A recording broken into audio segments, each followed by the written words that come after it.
Olá, povo da sala do segundo AB e olá, querido professor Bruno. Hoje iremos apresentar alguns movimentos migratórios do nosso não tão legal planeta Terra. Será um prazer apresentá-los a vocês. O nosso público-alvo nesse vídeo é o jovem preguiçoso que passa o dia inteiro morto na cama, vendo TikTok, memes e vídeos aleatórios, e os decepcionantes membros do grupo que fizeram esse vídeo e tem a ousadia de considerar isso um trabalho escolar são Guilherme Calandimão, Lucas Capitão e Vinícius Pompelo. Depois de essa introdução não improvisada, vamos para o vídeo. Esse é o mapa das rotas e as rotas que nós escolhemos são A1, A2, A4, A7, A8 e A9. Agora que já mostramos quais rotas foram as escolhidas, vamos falar o motivo da migração. Para começar, vou começar falando sobre os asiáticos que vão para os Estados Unidos. A maioria dos imigrantes asiáticos que vão para os Estados Unidos possuem entre 20 e 24 anos. As idades estão relacionadas à idade necessária para ingressar nas universidades e coincide com o aumento de graduados chineses nos Estados Unidos. A China e a Índia dominaram os vistos de emprego qualificado e de estudantes.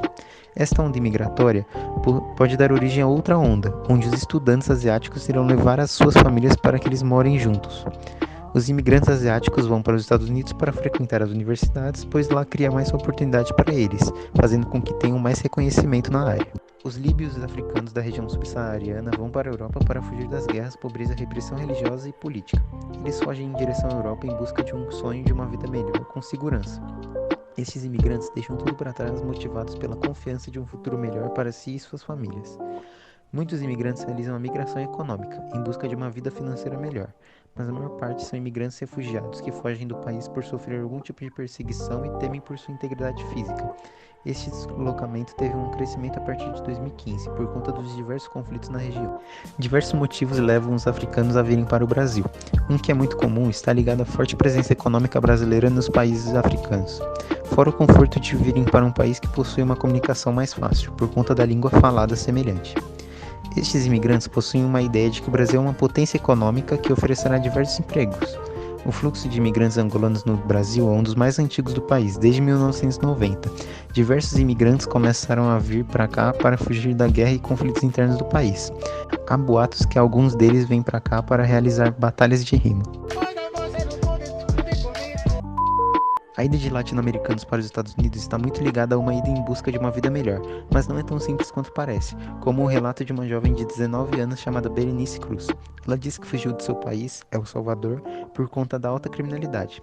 Quase toda a sua família no leste do país pertence a um bando de criminosos e ela não quer se envolver nisso. O bando ameaçou ela de morte e então ela tentou fugir, mas não conseguiu. A maioria dos imigrantes latino-americanos vão em busca de um sonho nos Estados Unidos, atrás de uma vida melhor, com segurança, saúde e financeiramente estável, mas em sua maioria voltam trazendo a bagagem de volta e um verdadeiro pesadelo. Eles só migram para continuarem vivos.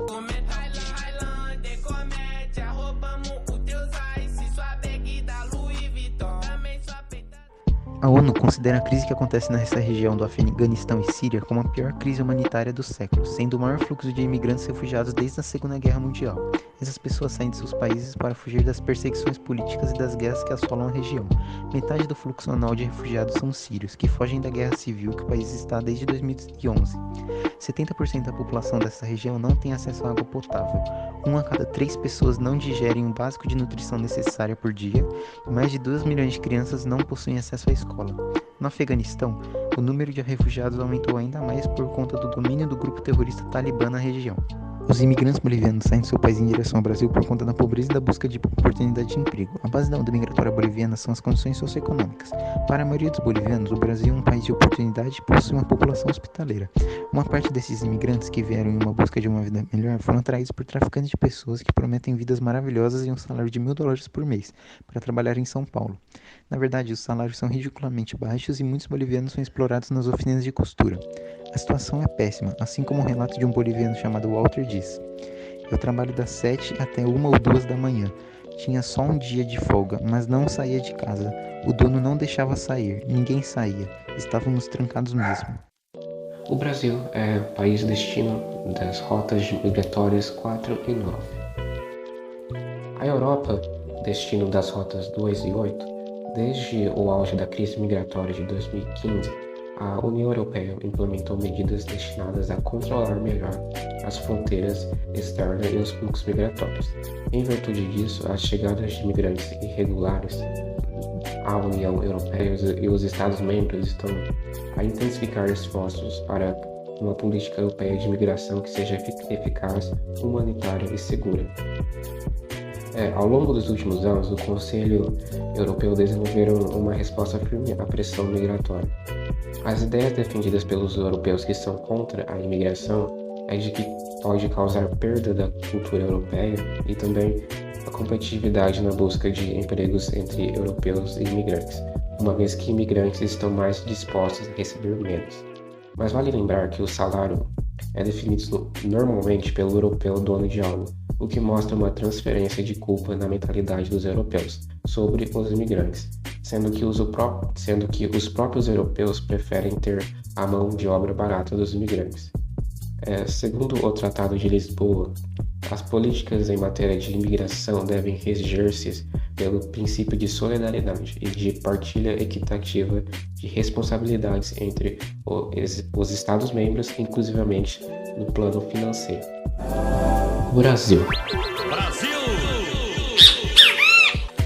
Bem, o Brasil sempre teve uma fama mundial de ser um país que lida muito bem com imigrantes e também pela facilidade de entrada de imigrantes no país.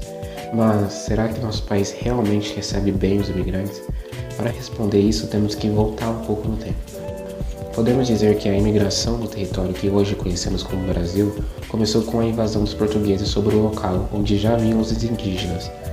E a partir daí houve imigração de europeus em busca de empregos e africanos obrigados por conta da escravidão. Só entre os anos de 2010 e 2012, o número de pessoas pedindo refúgio para o Brasil triplicou.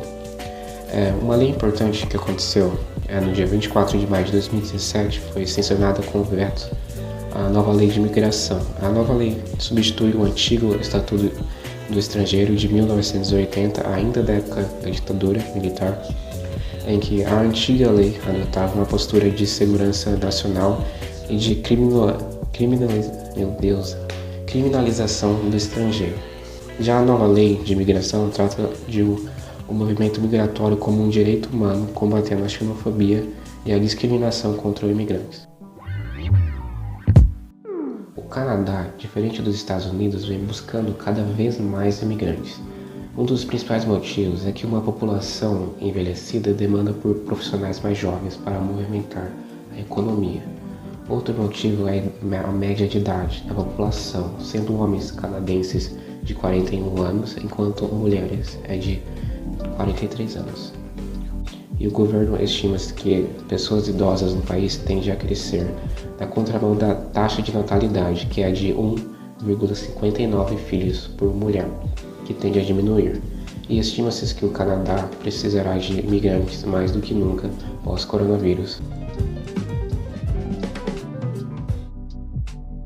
Posicionamento dos países destinos sobre a imigração. Eu vou começar falando sobre os Estados Unidos, que é o país destino das rotas 1 e 7. E, bem, a política de imigração dos Estados Unidos ela não é nem um pouco amigável, principalmente com imigrantes ilegais. A política de imigração começou a endurecer no governo de Barack Obama, em que determinava que os pais seriam criminalizados e que as famílias ficariam detidas em centros de detenção familiar, onde aguardariam juntos as decisões sobre os processos de imigração e pedidos de asilo. A detenção seria uma forma de desencorajar a imigração, mas essa regra não era seguida frequentemente até o começo do mandato de Donald Trump. No governo de Trump, as prisões de imigrantes aumentaram 40% em relação ao mandato anterior, e casos de discriminação por parte de americanos contra imigrantes, que já eram grandes anteriormente, aumentaram. Uma decisão do governo de Donald Trump foi a prática de uma política de tolerância zero, que permite que todos os imigrantes ilegais adultos sejam acusados criminalmente. O problema é que temos como resultado a separação de crianças de seus pais, em que os adultos são levados para um centro federal de detenção de imigrantes e as crianças para um abrigo, muitas vezes sem saberem como vão ver suas famílias novamente. Isso gerou revolta. A ONU, por exemplo, se referiu a essa medida como desumana e inadmissível, que viola o direito da criança. E graças à pressão popular, o ex-presidente americano recuou. No governo de Biden, houve continuação no combate contra imigrantes ilegais, medida conhecida como Título 42, decretada inicialmente pelo ex-presidente Donald Trump, em que, devido à pandemia, milhares de estrangeiros foram expulsos do país. Com tudo isso, fica uma pergunta: mas onde os imigrantes se instalam nos países? E aqui está a resposta: chineses nos Estados Unidos. A cidade dos Estados Unidos que mais recebe imigrantes chineses é Los Angeles. Na Califórnia, o número de imigrantes ultrapassa a marca de 1 milhão. Africanos, região subsaariana, na Europa.